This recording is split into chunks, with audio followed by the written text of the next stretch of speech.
Este sermón hoy se llama Perfeccionándonos en el amor de Jesús. Así se llama. Y el texto correspondiente está en su boletín. Es Romanos 15 del 1 al 7. Al que pueda le voy a pedir que se ponga de pie y lo vamos a leer juntos. Y la palabra de Dios se lee en el nombre del Padre, del Hijo y del Espíritu Santo. Amén. Los fuertes en la fe debemos apoyar a los débiles, en vez de hacer lo que nos agrada. Cada uno debe agradar al prójimo para su bien, con el fin de edificarlo. Porque ni siquiera Cristo se agradó a sí mismo, sino como está escrito: sobre mí han recaído las burlas de los que le insultan. De hecho, todo lo que escribió en el pasado se escribió para enseñarnos, a fin de que, alentados por las Escrituras, perseveremos en mantener nuestra esperanza. Que el Dios que infunde aliento y perseverancia les conceda vivir juntos en armonía, conforme al ejemplo de Cristo Jesús, para que con un solo corazón y una sola voz glorifiquen al Dios y Padre de nuestro Señor Jesucristo. Por tanto, acéptense mutuamente, así como Cristo nos aceptó a ustedes para gloria de Dios. Oremos. Santo Dios, bendito seas. Gracias por todas tus misericordias que son nuevas cada día. Gracias por tu palabra que es vida, Dios eterno. Me pongo en tus manos y pongo los corazones de mis hermanas y hermanos en tus manos. Dios Todopoderoso, que el mensaje de tu palabra en este día llegue a los corazones de todos los que estamos aquí presentes. Te pido esto en el nombre poderoso de tu Hijo amado, nuestro Señor Jesucristo. Amén. Pueden sentarse. Hermanos, por los últimos 3 meses más o menos, la iglesia hemos estado estudiando la carta de Romanos. Hemos empezado ya, el pastor empezó, ya era unos 3 meses, y sabemos que esta carta pues la escribió el apóstol Pablo de Tarso, ¿verdad? Porque él lo mismo, ahí lo puso en la carta, que él es el autor intelectual. Quizás alguien más lo escribió, pero él es el autor intelectual, y nos dice que esta carta, como ya lo sabemos, se escribió por allá en Corintios, y los versículos de hoy es de capítulo 15. Esta carta tiene 16 capítulos, lo que quiere decir que ya para el domingo que viene estudiamos el último capítulo de esta carta y vamos a terminar esta serie que el pastor Carlos le ha puesto: una doctrina saludable para una vida saludable, ¿verdad? Y parece que mediante esta serie se van presentando como 2 caminos, como 2 alternativas, ¿verdad? Cómo vivir de acuerdo con el mundo y cómo vivir como Jesús nos manda. Por ahí nos ha llevado esta serie, ¿verdad? En todo el libro de Romanos parece que Pablo nos muestra 2 alternativas. Una es el camino de la salvación y el otro es el camino de la perdición. Una alternativa es esforzarnos para conseguir entrar al reino del mundo. Y la otra alternativa es aceptar la invitación al reino de los cielos. Una alternativa es adorar las cosas del mundo, de esta cultura, y la otra es adorar al Rey de Reyes y Señores de Señores. El mensaje de hoy dice que si queremos de verdad seguir a Jesús, nos tenemos que dejar pulir por la roca que es Él mismo. Hermanos, si de verdad queremos ser seguidores de Jesús, necesitamos una buena pulida. ¿Por qué necesitamos esta pulida?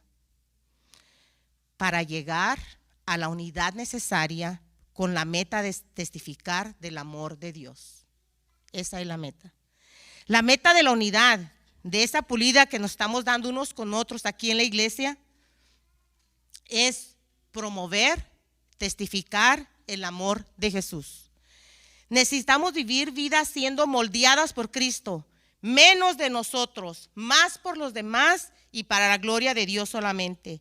Y eso solo es posible teniendo presente la palabra de Dios en nuestras vidas.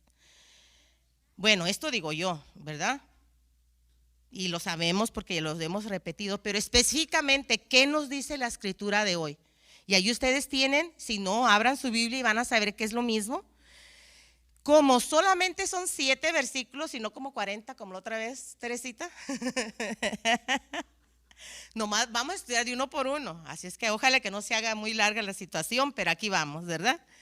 Dice, Pablo nos dice que como miembros de la iglesia de Jesús, y hermanos, ¿por qué sabemos que esta carta es para la iglesia?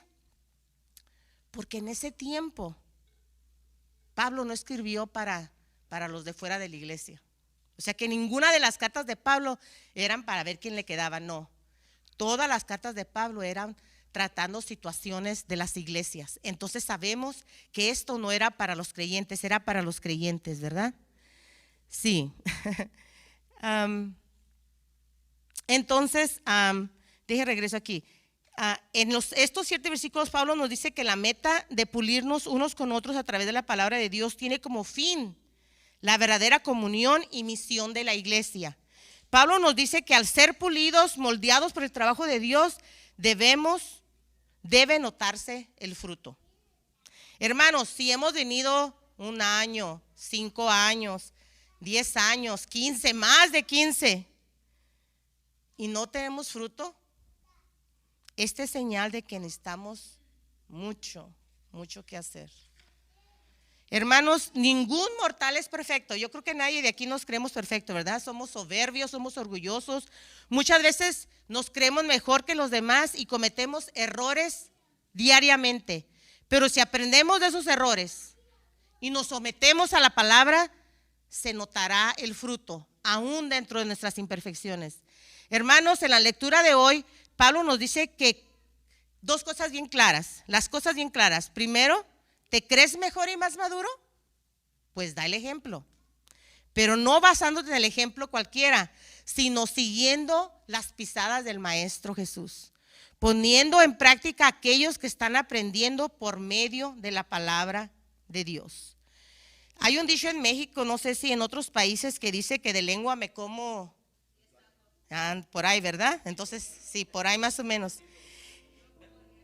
Miren, qué rápido se lo supieron. Bueno, hermanos, para los hermanos que nos decimos maduros, ese chiste o ese dicho nos queda bien, porque dice que para los que nos creemos maduros, entonces tenemos que demostrarlo. Tiene que haber frutos, tiene que haber hechos, ¿verdad? Y es necesario demostrar ese amor con obras, no nomás con palabras, ¿verdad? Y estas obras son el resultado de esa moldeada. A medida que nos vamos moldeando, y esto quiere decir que estamos siendo pulidos a la imagen de Dios. Ya cuando tenemos eso, ¿verdad? De que queremos servir, de que ya nos mordemos un poquito la lengua, de que ya sabemos que fulanita está enferma y alzamos una oración sincera, ya esa es manera de que nos vamos, muestra de que nos vamos puliendo, ¿verdad? Pero el versículo 1 y 2, a ver, hermano Enrique, si gusta leérnoslos. El 1 y 2, el versículo 1 y 2. ¿Sí? Ahí está escrito, dice.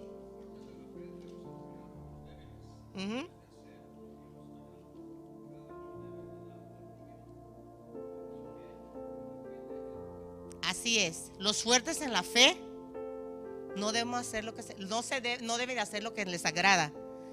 Cada uno debe de agradar al prójimo para bien, con el fin de edificarlo.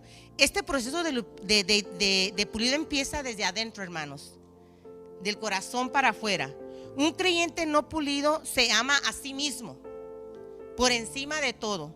Es egoísta y busca el beneficio propio y va a hacer lo que tenga que hacer para salir beneficiado.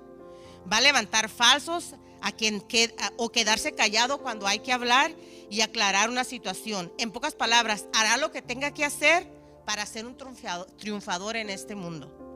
Por otro lado, si usted es maduro en fe, si usted se somete a los mandamientos de Dios, si usted es una nueva criatura en el Evangelio, entonces usted probablemente ha comenzado a negarse a sí mismo. Y ahora ama a su hermano por encima de su ego. Esto no es fácil, hermanos. Dejar mi propia conveniencia para agradar a Dios y mis hermanos duele y cuesta, pero es lo que hay que hacer, porque ese es el fruto del crecimiento. Aún así, el versículo 1 nos dice que si eres maduro, debes ayudar a tu hermano, ¿verdad? Aunque nos cuesta. Hermano, si usted se siente maduro en la fe, fuerte en la fe, ayude a su hermano. Ame a su hermano. No solo de palabras hacia afuera, sino con hecho. Diría mi papá, obra son amores y no buenas razones. No sé si se sabían ese dicho por ahí. Hermanos, una manera de notar su madurez de fe es evitar enjuiciar a los demás. Qué rápidos somos para juzgar a los demás, ¿verdad? Y menos, hermanos, si lo hacemos injustamente, si no sabemos todo lo que ha pasado en una situación y somos prontos a juzgar. Otra manera de mostrar su madurez es parar los chismes. Hermanos, una lengua destruye familias enteras. Cuando usted oiga a su hermano criticando sin sentido, ayúdele, mostrándole que usted no forma parte de esa crítica y recordándole que el Señor nos pide que nuestras palabras son para edificarnos y no para destruirnos. Hermanos, cuando estemos entre hermanos jóvenes en su fe, absténgase de críticas, absténgase de chismes, de palabras hirientes y de chistes denigrantes. Y siempre procurar la comunión por encima de todo. ¿En qué consiste esta comunión? En que los fuertes amen a los débiles y que los débiles dejen de criticar a los fuertes, teniendo en el corazón abierto al sometimiento mutuo, tal como lo dice 1 de Corintios 10:24. También en Filipenses 2:4-5 nos dice algo similar. Cada uno debe de velar no solo por sus propios intereses, sino también por los intereses de los demás. La actitud de ustedes debe ser como la actitud de Cristo Jesús. Algo muy importante que quiero recalcar aquí es que Pablo dice en el versículo 2 que el agrado que debemos a unos a otros tiene un solo fin, y es el de edificar, de edificación mutua. Ya sea que te consideres fuerte o débil en la fe, todos podemos ayudarnos y demostrar verdadero amor. Quizá algunos somos fuertes en conocimiento, pero débil en carácter. Otros sean fuertes en carácter y les falta conocimiento. Para eso estamos aquí, para pulirnos. Y recuerden, como dice Proverbios 27:17, el hierro se afila con hierro y el hombre con el trato con el otro hombre. Hermanos, por eso es que Jesús instituyó la iglesia, porque necesitamos uno con otros, la ayuda mutua, de irnos a afilarnos, de irnos amoldando como Él quiere que seamos. La palabra nos dice, nos necesitamos mutuamente para seguir creciendo en santidad. Por eso, hermano, ama a tu hermano, ayuda en lo que puedas. Siempre mira a tu hermano como alguien a quien debes servir y no por quien tienes que ser servido, porque Jesús así lo dice en Mateo 20:28, ni siquiera el Hijo del Hombre vino a ser servido. Si usted se identifica como cristiano y no tiene este deseo de que le salga del corazón de servir a Dios a través del servicio a los demás, yo le pido por favor que contacte al pastor Ortiz, a la pastora Marixa, que se venga a las clases de discipulado. Porque, hermanos, el servir a los demás debería de salirnos así, mire, así como el sudor, la necesidad, la sed de servir a los demás. Cuando usted sienta yo quiero hacer esto, yo quiero ponerme de voluntaria, yo quiero ir acá, ese es el crecimiento. Eso es, ¿verdad? Y hermanos, obviamente, cuando menos a través de la oración tenemos que cargar nuestras cargas mutuamente. Cuánta enfermedad ha habido últimamente, lo que estamos pasando ahorita en la iglesia, esta cuestión tremenda. Hermanos, esto no es preocupación del pastor, esto es preocupación de toda la iglesia, debe ser preocupación de toda la iglesia. El mensaje en estos dos primeros versículos puede resumirse así: si te consideras maduro en la fe, no busques agradarte a ti mismo, sino que agrada a tu prójimo para su edificación. Eso es muy importante entender, que el sobrellevar, el agradar al prójimo es para su edificación espiritual. Mira, hermano, eso no quiere decir que no le va a decir no al hermano, o que siempre va a estar de acuerdo con el hermano. No, eso no es edificación. Edificación es decirle cuando está mal. Es recibir el consejo cuando sabemos que estamos mal, aunque no nos guste. Nos corregimos obviamente con amor, pero necesitamos decir, ¿verdad? La verdad. En otras palabras, cuando queremos complacer a nuestros semejantes, debemos hacerlo mirando a Dios, ¿verdad? Para que nuestro fin sea de edificación, así como lo dice Romanos 14:19. Por lo tanto, esforcémonos por promover todo lo que conduzca a la paz y a la mutua edificación. Hermanos, si una conducta nos lleva a la paz pero no edifica, no es lo que nos está pidiendo. Muchas veces mi conducta a lo mejor sería callarme para estar en paz, pero si ese silencio no está edificando a la iglesia, no nos está edificando, ese silencio es incorrecto. Aunque es difícil someternos a una edificación mutua como hermanos de Cristo, sí es posible hacerlo. ¿Saben por qué? Por una sola razón. Porque por la sangre de Jesucristo hemos sido regenerados, hemos sido restaurados y hechos salvos. La gracia que le podemos ofrecer a los demás solo es posible por medio de Cristo, porque el sacrificio que Él hizo en la cruz. Por lo tanto, todo lo que tenemos o debemos hacer es seguir el ejemplo de Jesús. Porque como ya lo dije, ni siquiera Cristo se agradó a sí mismo, sino como está escrito, sobre mí han recaído las burlas de los que se insultan. Y ese es el versículo 3 de ahorita de nuestra escritura. Como cristianos, hasta el propio nombre lo dice, somos de Cristo. Y el cristiano debe esforzarse de vivir como Cristo, o por lo menos seguir sus pisadas. ¿Y qué nos dice nuestro texto de la conducta de Jesús? Primero, si lo van leyendo allí, dice que Cristo no buscó agradarse a sí mismo, ¿verdad? El texto nos dice, pues ni siquiera Cristo se agradó a sí mismo. Cristo, el Hijo de Dios, el justo, el Dios, el hombre, que no tenía pecado, quien tenía poder para hacer lo que Él quisiera, no buscó agradarse a sí mismo, sino que se dio a los demás para que nosotros tuviéramos vida. En Filipenses 2:5-8 nos dice, la actitud de ustedes debe ser como la de Cristo Jesús, quien siendo por naturaleza Dios, no consideró el ser igual a Dios como alguien de qué aferrarse. Por el contrario, se rebajó voluntariamente, tomando la naturaleza del siervo y haciéndose semejante a los seres humanos. Y al manifestarse como hombre, se humilló a sí mismo y se hizo obediente hasta la muerte, y muerte en la cruz. Pablo usa una parte del Salmo 69:9 en el versículo 3, que dice, sobre mí han recaído las burlas de los que te insultan. Eso describe quién era Jesús. Pablo toma ese salmo para hablar del sufrimiento de Cristo, que siendo Dios, Él podía haberse librado de todos estos insultos, de todos estos maltratos, pero Él no quiso fallar al pacto de gracia que hizo con Dios Padre antes de la fundación del mundo, y calladitamente fue a recibir el castigo no merecido, para hacer la salvación posible para ti y para mí. ¿Qué más sabemos de la conducta de Jesús?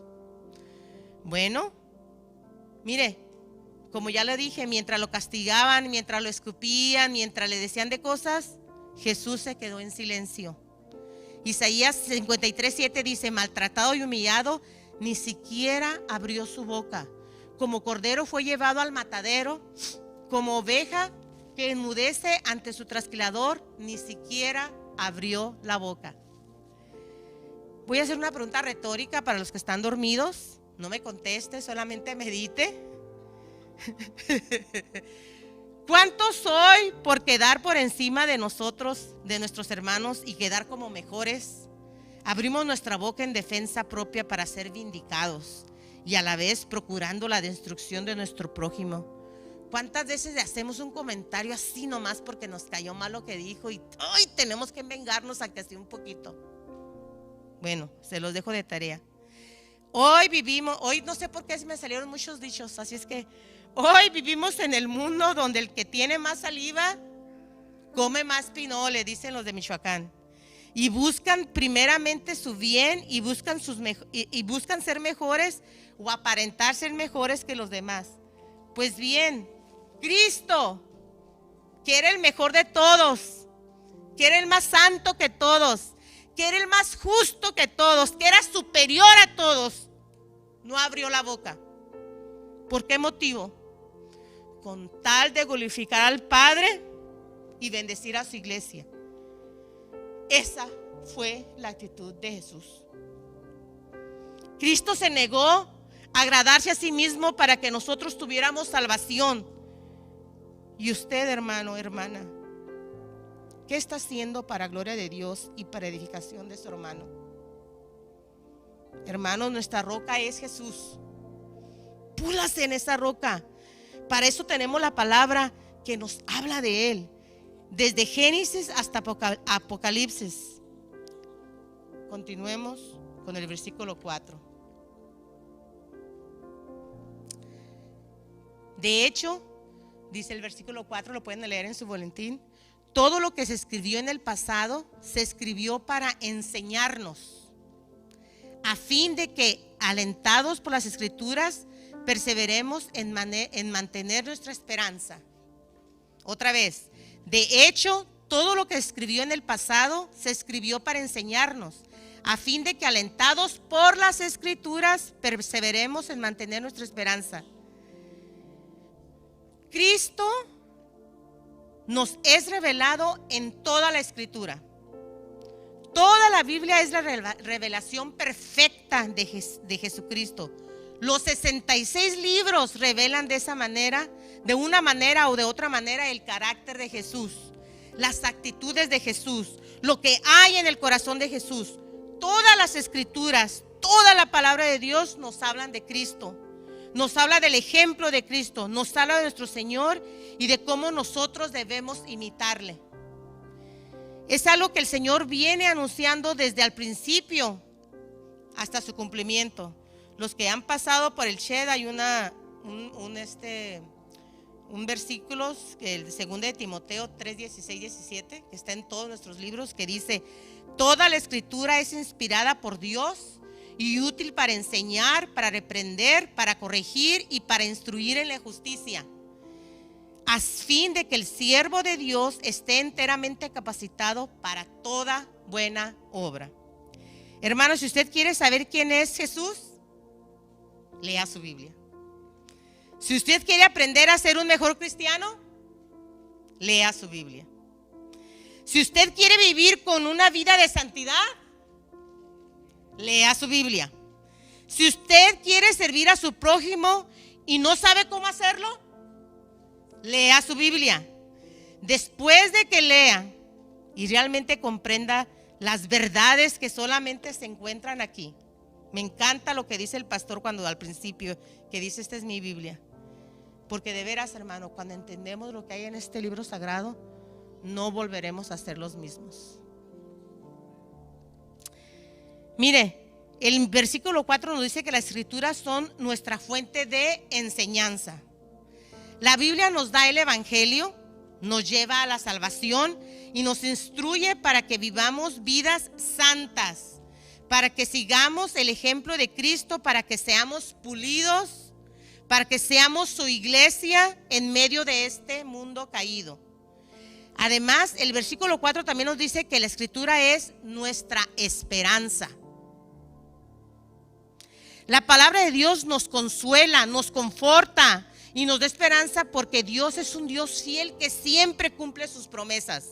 Y por su palabra sabemos que Cristo vino a establecer el reino de los cielos, que murió en la cruz por nuestros pecados, que resucitó venciendo al pecado y a la muerte, que resucitó, que murió en la cruz, resucitó y va a regresar al tercer día, va a regresar a juzgar a vivos y a muertos, y que su reino no tendrá fin. Eso dice las Escrituras, eso lo creemos, eso es lo que nos enseñanza, esa es nuestra esperanza. Y en Juan 3:16, hermanos, esta es la promesa que nos da la esperanza mayor de todo, que nos dice: porque tanto amó Dios a este mundo, que mandó a su Hijo único, para que todo el que creyera en Él no se pierda, mas tenga vida eterna. Amén. Hermano, crea y serán salvos usted y su familia. Esa es la promesa en Hechos 16:13. Crea, no, 16:31. Crea y serán salvos usted y su familia. La Escritura nos llena de consuelo, nos da seguridad. Y también, si la estudiamos, nos enseña la paciencia para saber lidiar, para conllevar la vida con nuestros hermanos y las circunstancias de nuestras vidas. Porque ¿quién no tiene problemas, hermano? Yo estoy seguro que aquí hasta el más chiquito, mi hijo Pío dice: ay, mi vida, mi vida, mi vida. Y tiene 9 años. Imagínense. Ajá. ¿Quién no tiene problemas? Entonces la Biblia nos enseña a tener esperanza, ¿verdad? A mirar las cosas de otra manera.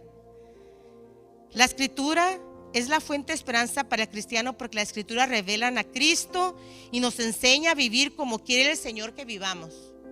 Aquí está este camino, ¿verdad? No el de acá del que nos dice, sino cómo vivir como hijos de Dios. Y hermanos, nadie puede llevar una vida cristiana plena sin lectura y meditación de la Biblia, sin vivir la Biblia. Las enseñanzas bíblicas no son una opción para el que se dice cristiano. Al contrario, es nuestra ética, es nuestro ser, es nuestro ethos, es lo que debería estar en nosotros. No debería haber nada más antes de decir a ver qué dice el diccionario, a ver qué dice tal ley, primero qué dice la ley de Dios. Ahora ya vamos en el versículo 5 y 6. Agarren su boletín. Dicen que el Dios que influye aliento y perseverancia les conceda vivir juntos en armonía conforme al ejemplo de Cristo Jesús, para que con un solo corazón y una sola voz glorifiquen al Dios y Padre de nuestro Señor Jesucristo. En otras palabras, seamos de un mismo sentir para la gloria de Dios. Y esto, hermano, es difícil llegar a mí. Sabemos que la unidad cuesta, es difícil estar unidos. Pero ¿por qué sabemos que sí se puede hacer? Porque es por gracia de Dios. El aprender a vivir juntos en armonía es un regalo de Dios. Es solo por la gracia de Dios, porque por nosotros mismos, por nuestros propios esfuerzos, no lo podemos hacer. Sin la gracia de Dios, en vez de armonía, hubiera, como los hay, constantes conflictos y no hubiera hermanas y hermanos que nos guiaran a resolver los problemas con amor. Nuestro Dios es Dios de paciencia y consuelo. Él es el dador de nuestra esperanza. Él es el dador de nuestro consuelo, el que nos llena de paciencia y nos conduce a la gloria. No podremos avanzar si no nos pulimos por la roca, pues Él es quien obra el querer como el hacer por medio del Espíritu Santo, que es nuestro consolador. Jesús dijo que Él nos enviaría al Espíritu para que fuera nuestro ayudador, nuestro consolador y nuestra guía. Así lo dice en Juan 14:16, ¿verdad? Y el versículo 6 nos dice que el propósito de vivir en armonía no es para pasárnosla bien, sí, pero no es el propósito final. El propósito es, léanlo ahí en el 6, para que con un solo corazón y una sola voz glorifiquen al Dios y Padre nuestro, nuestro Señor Jesucristo. No hay nada más importante para la vida de un creyente que glorificar a Dios. Todos, usted y yo, todos hermanos, todos los creyentes tenemos como primer y más grande mandamiento lo que nos dice Jesús en Mateo 22. Amarás al prójimo, amarás al Señor tu Dios con todo tu corazón y con toda tu alma y con toda tu mente. Este es el gran y primer mandamiento. Y el segundo es semejante: amarás a tu prójimo como a ti mismo. De esos dos mandamientos dependen la ley y las profetas. Y hermanos, acordémonos que en ese tiempo que a Pablo se escribió Romanos, la ley y los profetas era la Biblia de ese tiempo. Entonces desde allí ya está diciendo que en esas escrituras esos dos mandamientos sobrepasaban todo lo demás, ¿verdad? Y eso es lo que somos mandados a hacer. Hermanos, solamente la gracia de Dios nos concede un mismo sentir y nos mueve a que estemos aquí ahora, en este momento, en este servicio de adoración, aprendiendo la palabra, tratando de agradarle. Es solamente por la gracia de Dios que estamos aquí. Esto debe ser la iglesia. Y Dios le ha dado dones a usted y a mí, a cada uno. Todos tenemos dones y talentos. Y los debemos utilizar y poner en práctica para la edificación y bendición de nuestros hermanos, de nuestra iglesia El Encino. Y así, siendo pulido en Jesucristo, podamos glorificar a Dios. Los creyentes tienen que pasar por la iglesia para agradar a Dios. Así mire que la iglesia es como el túnel donde nos va a llevar. Hermanos, que este mismo sentir, que este amor sea basado en el ejemplo de Cristo, lo que sentimos, ¿verdad? En el amor de Cristo, en la obra de Cristo y nada más. Como humanos tenemos la tendencia de juntarnos con los que somos más afines, ¿verdad? Con los que son de mi país o los que les gusta el fútbol. Pero en la iglesia es el tiempo y es el lugar de amar a todos, independientemente de qué país vengan, de qué barrio, de cuál es la posición social o cuánta escuela han ido. Así como para Dios no hay excepciones o no califica a alguien, nadie es superior, así también en El Encino somos iguales. En Juan 13, 34, 35 Jesús nos dice: este mandamiento nuevo les doy, que se amen los unos a los otros. Así como yo los he amado, también ustedes deben amarse los unos a los otros. De este modo, todos sabrán que son mis discípulos, si se aman los unos a los otros.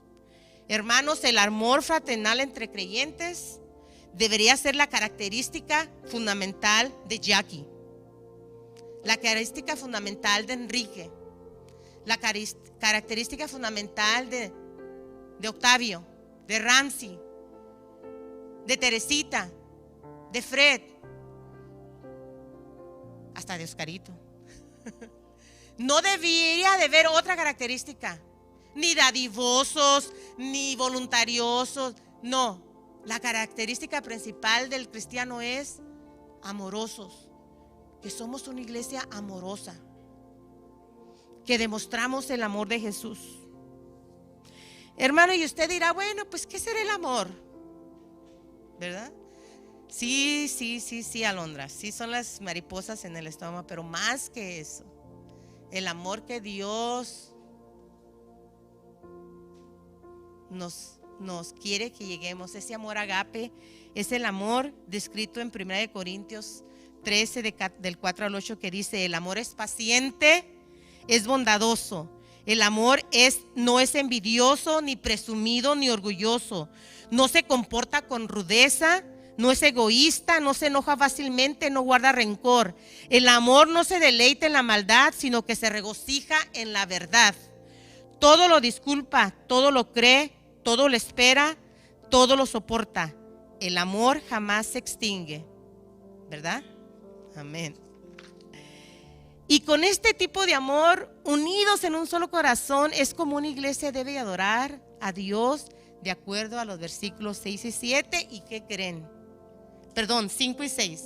Y ahora llegamos al último, al 7, que dice: por lo tanto, acéptense mutuamente, así como Cristo los aceptó a ustedes para gloria de Dios. Hermanos, en Cristo tenemos el ejemplo máximo de sacrificio y perdón. En Romanos 5:8, en este mismo libro, la Escritura dice que: pero Dios demuestra su amor por nosotros en esto, en que cuando todavía éramos pecadores, Cristo murió por nosotros. Hermanos, Cristo es nuestro modelo a imitar. ¿Queremos saber cómo perdonar? Alcemos nuestra mirada a Jesús.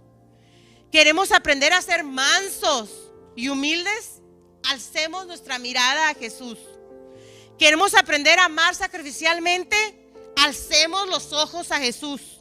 No hay otra manera más clara y más precisa de aprender a ser hijos de Dios más que alzar nuestra mirada al Hijo de Dios. Él es nuestro ejemplo máximo. ¿Y para qué es esto? Para que unánimes, para que juntos, para que en unidad glorifiquemos a Cristo. Para ir concluyendo, hermanos, ya ahora sí, para ir concluyendo, yo creo que el mensaje de hoy, el principal, o sea, dije muchas cosas, pero si hubiera 3 cositas que ustedes recordaran, yo creo eso edificaría nuestras vidas. Y la primera es que tanto los fuertes como los débiles tenemos el modelo perfecto de conducta en Jesús para vivir una vida de armonía.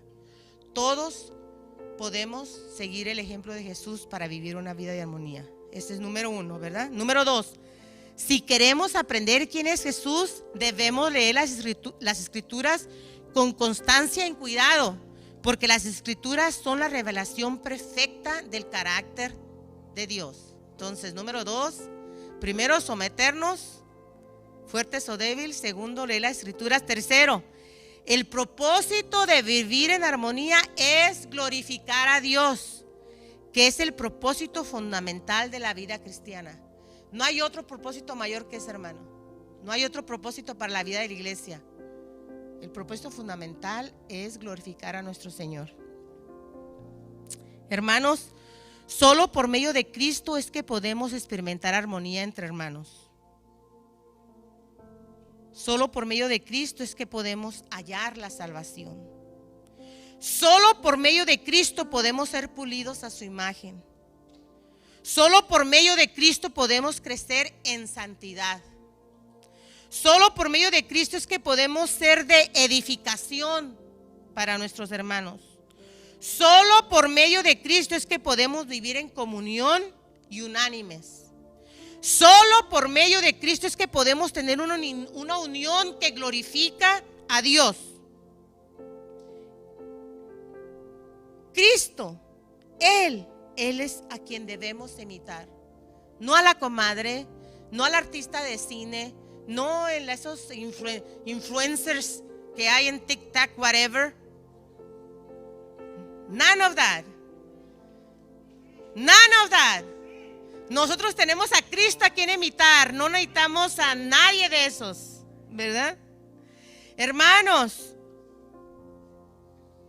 hay libertad en Cristo, pero hay libertad para 2 cosas, no para hacernos lo que nos dé la gana, no. Hay libertad para amar a Dios con todo nuestro corazón, con todo nuestro ser, y hay libertad para amarnos unos a otros. Esa es la libertad en Cristo. Y para amar como Jesús amó, necesitamos ser pulidos en su amor. Necesitamos ser unidos a la imagen de Cristo. Necesitamos esa unidad. Hoy más que nunca el amor de Dios es necesario en el mundo. Hermano, no sé si usted escuchó las noticias, pero más de 2,000 y pico personas muertas en Marruecos por un earthquake de 7 puntos, no sé. Imagínense cuánta necesidad hay en esa comunidad ahorita. Eso es a nivel global, ¿verdad? Pero si nos ponemos a pensar un poquito en cada una de las familias, de las personas presentes, aunque no nos conozcamos muy bien algunas, sabemos que cada familia enfrenta muchos desafíos. Necesitamos que el amor de Cristo se manifieste en medio de esos desafíos. Es nuestra comisión ser embajadores del reino de Dios y representar a Jesús y dar a conocer su evangelio. Pero si no lo hacemos con amor y con humildad, vamos a hacer un trabajo muy pobre. Hermanos, la única esperanza del mundo es Jesús, Cristo. Esa es la única esperanza. Por eso humillémonos. Me cuesta decir esa palabra. No me gusta humillarme. Yo quiero ser siempre la mera mera.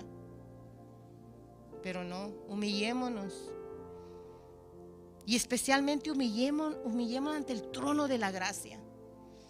Empapémonos de la palabra de Dios y vivamos la Biblia, que es donde aprendemos cómo Cristo es el único y suficiente Salvador del mundo, y que el Dios de la paciencia y del consuelo nos conceda vivir para su gloria, sirviéndole hasta nuestro último respirar. Amadas y amados,